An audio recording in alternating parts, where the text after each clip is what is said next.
আজ মাননীয় প্রধান উপদেষ্টার সভাপতিত্বে রাষ্ট্রীয় অতিথি ভবন যমুনায় উপদেষ্টা পরিষদের একটি বিশেষ বৈঠক অনুষ্ঠিত হয়েছে।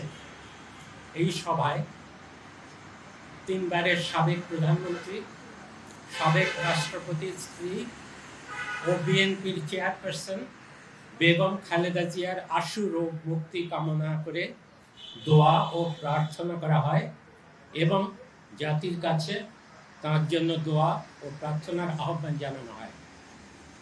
সভায় ঢালাইয়ে দৃঢ়তা, নির্মাণে নিশ্চয়তা, প্রিমিয়ার সিমেন্ট, ঢালাইয়ের রাজা।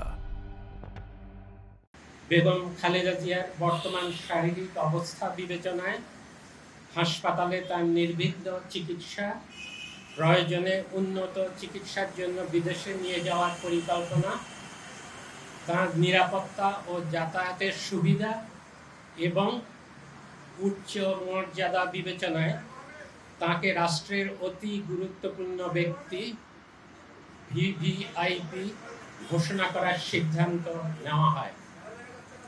এই সিদ্ধান্ত অবিলম্বে কার্যকরের জন্য সংশ্লিষ্ট সকল সংস্থাকে নির্দেশনা প্রদান করা হয়।